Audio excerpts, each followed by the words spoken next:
You're a crumb creep. I want to fight you. You're a real crumb bum. You're a creep. Get away from me. You're a crumb creep coward. I'll break it over your head. Get away from me, you crumb. A big what's up to everybody. Welcome back to the channel. My fault that I have not put out a lot of content over the last few weeks.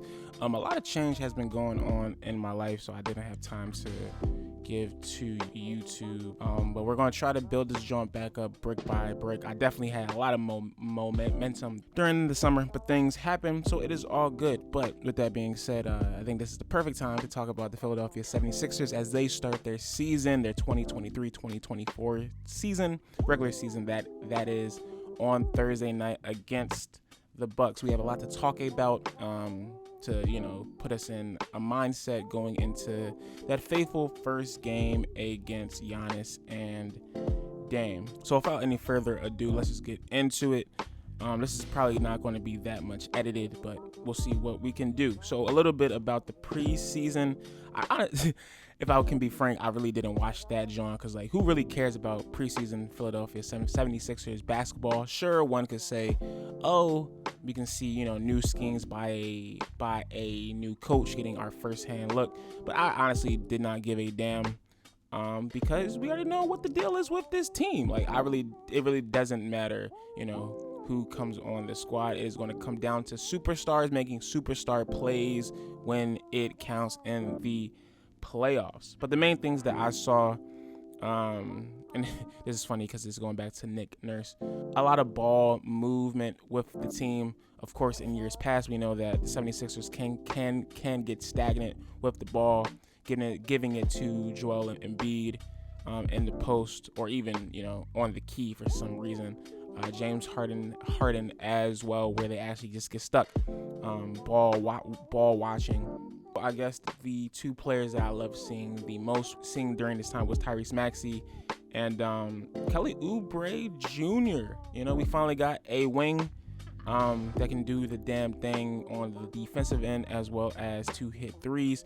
Maybe eventually he might start, down the road, but so far so good. And Maxey is already Maxey. We don't have to say that much about him. I'm finna make a video on him soon. But yeah, during the offseason, just to recap, we signed Danny Green, Mo Bamba, Pat Bev, as well as Kelly Oubre, which I could say is a solid jaunt to be honest. Probably like a B- off season. It got us more depth, especially within the wings. Danny Green is going to be, that veteran presence, and can still do that 3-and-D thing, especially under Nick Nurse's new system. We all know that he won a chip with him back in the Kawhi Raptors era. And overall, with the signings, we got more dogs for Embiid, who clearly still needs that actual mental fortitude help.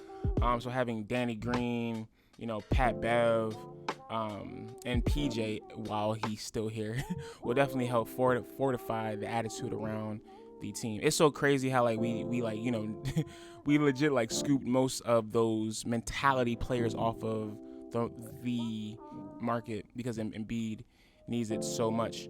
Once again, I'm gonna give this joint a solid B minus, just because they're older. At the very least, it's going to be fun and interesting to listen to two player podcasts throughout the duration of the season that delves into the Sixers. Danny Green and Pat Bev both have podcasts. Hopefully that doesn't distract from the actual team. Pat Bev is going to be a monster. Yeah, so the big thing this summer that has bled into the regular season is the Morey and James Harden issue. So it looks like we are going to go into the season with Harden still on the team. We know Harden made it clear that he doesn't, fudge with Daryl Morey. But homeboy called his bluff and had him still and has him still on the team. How do you think this is going to work out? Because I have absolutely no idea. Apparently, James was about to be sent to the Clippers last week, but the Clippers rescinded Terrence Mann, so it was an actual no deal. It was crazy because he was James was in the building during practices, actually being a part of the team, being, one of those good teammates.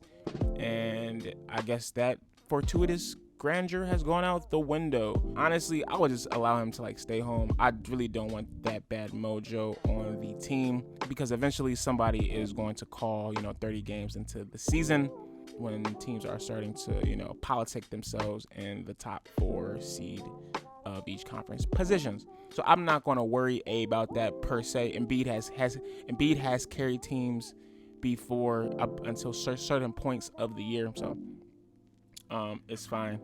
I guess the question here is, how much longer do we have until Embiid, is ready just to get away from the nonsense? Not going to act like he hasn't been a part of the nonsense the last, 10 plus years.